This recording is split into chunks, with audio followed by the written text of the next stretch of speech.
ನನಗೂ ಒಬ್ಬ ಕಲಾವಿದನಾಗಿ ನನಗೂ ಕೂಡ ನೋವಿದೆ. ಪ್ರಚಾರ ಕಾರ್ಯದಲ್ಲಿ ಅವ್ರು ಇರಬೇಕಾಗಿತ್ತು. ಇದನ್ನು ಆ ಕಾಲ್ ಅವರಿಬ್ಬರು ತಗೋಬೇಕು, ಗುರುದತ್ ಗಾಣಿಗ ಮತ್ತು ಪ್ರಜ್ವಲ್ ಸರ್. ಇನ್ನೂ ಸಮಯ ಇದೆ ಸರ್, ಖಂಡಿತ ಇದೆ. ಕೂತ್ ಮಾತಾಡೋದ್ರಿಂದ ಏನು ಬೇಕಾಗುತ್ತೆ. ಯುದ್ಧಗಳೇನು ಮುಗಿದೋಗ್ಬಿಟ್ಟಿದೆ ಸರ್, ಎಂತೆಂಥ ಬರೀ ಮಾತುಕತೆಯಲ್ಲಿ ಎಂತೆಂಥ ವಿಚಾರಗಳು ಮುಗಿದೋಗಿದೆ ಅಲ್ವಾ. ಇದೊಂದು ಪ್ರೀತಿ ವಿಚಾರ, ಒಂದು ಸಣ್ಣ ಒಂದು ಹುಸಿ ಬುನಸು ಅಷ್ಟೇ, ಸಣ್ಣ ಒಂದು ಏನೋ ಒಂದು ವಿಚಾರ, ಅದು ಒಂದು ತೆರೆ ಎಳೆದು ಅದೆಲ್ಲ ಬರುತ್ತೆ, ಚೆನ್ನಾಗಾಗುತ್ತೆ. ಸಿನಿಮಾ ಗೆದ್ದಾಗ ಸರ್ ಎಲ್ಲ ಮ್ಯಾಟ್ರ್ ಯಾವುದು ಮ್ಯಾಟ್ರ್ ಆಗಲ್ಲ. ಎಲ್ಲ ಕರಾವಳಿ ಡೈನಮಿಕ್ ಪ್ರಿನ್ಸ್ ಪ್ರಜ್ವಲ್ ಅವರ cinema is the hero for the cinema. ಎಲ್ಲೂ ಅವ್ರದ್ದು ಹೆಸರು ತೆಗೆದಿಲ್ವಲ್ಲ. ರಿಲೀಸ್ ಡೇಟಲ್ಲಿ ಇರುತ್ತೆ ಸರ್ ಅದು. ಇದು ಈಗಲೂ ಇದೆಯಲ್ಲ ಸರ್. ಓಕೆ, ಇವತ್ತು ಪ್ರಚಾರಕ್ಕೆ ಬರಬೇಡ ಅಂತ ಹೇಳಿದ್ದಾರೆ. ಅವರ ಪ್ರಚಾರ ಅವ್ರು ಮಾಡ್ತಾನೆ ಇದ್ದಾರೆ. ಇನ್ಸ್ಟಾಗ್ರಾಮ್ ಖಾತೆಯಲ್ಲಿ ದಿವಸ ಅಪ್ಡೇಟ್ಗಳನ್ನು ಅವ್ರು ಕೊಡ್ತಾನೆ ಇದ್ದಾರೆ. ಯಾಕೇಳಿ ಅದು ಅವ್ರ ಸಿನಿಮಾ, ಅದಕ್ಕೋಸ್ಕರ ಪ್ರೀತಿ ಪಟ್ಟಿದ್ದಾರೆ.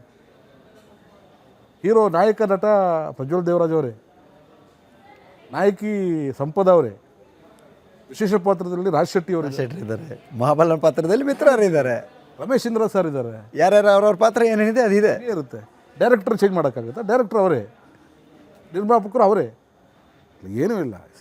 ಸಣ್ಣ ಮನಸ್ತಾಪಗಳು.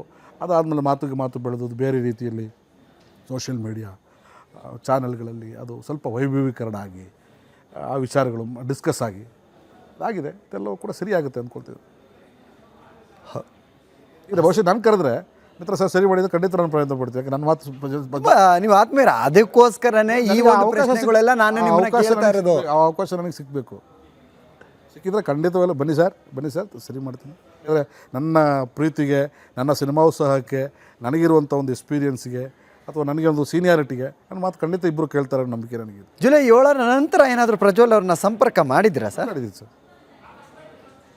ನಾವು ಪ್ರೊಫೆಷನಲ್ ವಿಚಾರಗಳನ್ನು, ನಾನು ಸ್ವಲ್ಪ ನನ್ನ ವಿಚಾರ ನಿಮ್ಗೆ ಗೊತ್ತಿರೋಕೆ, ಹೌದು, ಅಲ್ಲಿಂದ ಬರದೆ ಅಥವಾ ಪ್ರೊಫೆಷನಲ್ ವಿಚಾರ ನಾವು ಮಾತಾಡೋದು ಕೂಡ ತಪ್ಪಾಗುತ್ತೆ. ಯಾಕೆ ಸರ್ ಬಂದಿಲ್ಲ, ನಾನು ಕೇಳೋ ಯಾವ ನೈತಿಕತೆ ನನಗಿದೆ, ಯಾವ ಹಕ್ಕು ನನಗಿದೆ. ಸ್ನೇಹನ ನಾನು ಮಿಸ್ಯೂಸ್ ಮಾಡ್ಕೋಬಾರ್ದು, ಪ್ರೀತಿನ ನಾನು ಮಿಸ್ಯೂಸ್ ಮಾಡ್ಕೋಬಾರ್ದು. ಯಾಕೆ ಸರ್ ಹಂಗೆ ಮಾಡೋದು ಸರ್? ಇದ್ದರೆ ಚೆನ್ನಾಗಿರುತ್ತೆ, ದಯವಿಟ್ಟು ಇಬ್ಬರು ಸರಿ ಮಾಡ್ಕೊಳ್ಳಿ ಅಂತ ಇಬ್ರಿಗೂ ಹೇಳಿದ್ದೀನಿ. ಓ ಸೂಪರ್. ಇಬ್ರಿಗೂ ಹೇಳಿದ್ದೀನಿ. ನಿಮ್ಮನ್ನ ಟ್ರೋಲ್ ಮಾಡ್ತಿರೋದ್ರ ಬಗ್ಗೆ ಏನು ಹೇಳಿದ್ರು ಪ್ರಜ್ವಲ್ ಅವರು?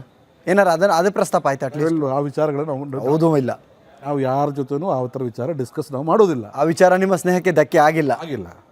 ಆಗೋದು ಬೇಡ. ಆಗೋದು ಖಂಡಿತ ಸರ್. ಅವ್ರು ಬುದ್ಧಿವಂತರಿದ್ದಾರೆ ಸರ್. ಓಕೆ, ಅವರು 39 ಸಿನಿಮಾಗಳು ಅವ್ರಿಗೆ ಅಭಿನಯಿಸಿದ್ದಾರೆ. ನಾನೇನು ಅವ್ರಿಗೆ ಚೆನ್ನಾಗಿ ಗೊತ್ತಿದೆ. ಆ ಸಂದರ್ಭದಲ್ಲಿ ಅವರಿದ್ದರೂ ಕೂಡ, ನನ್ನ ಜಾಗದಲ್ಲಿದ್ದರೂ ಕೂಡ ಅಷ್ಟೇ ಹೇಳಬಲ್ಲರು ಅವರು.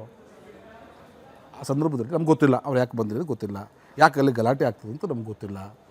ಪ್ರೆಸ್ ಮೀಟ್ ಕಂಟಿನ್ಯೂ ಆದಾಗ ದುಡ್ಡು ಬಂದಿಲ್ಲ, ಇನ್ನೊಂದು ಡಿಸ್ಕಷನ್ ಆಯಿತು, ಅದಾದಮೇಲೆ ಅವರು ಸ್ಟೇಟ್ಮೆಂಟ್ ಕೊಡ್ತಾರೆ. ಅಲ್ಲಿ ನಮಗೆ ಕೆಲವು ವಿಚಾರ ಅರ್ಥ ಆಗ್ತಾ ಹೊರತು ನಾವು ವೈಯಕ್ತಿಕವಾಗಿ ಅದನ್ನು ಕೆದಕುವಂಥ ಕೆಲಸ ನಾವು ಮಾಡಿಲ್ಲ, ಮಾಡೋದೂ ಇಲ್ಲ. ಅದು ನನಗೆ ಬೇಕಾಗಿದೆ. It's not my cup of coffee.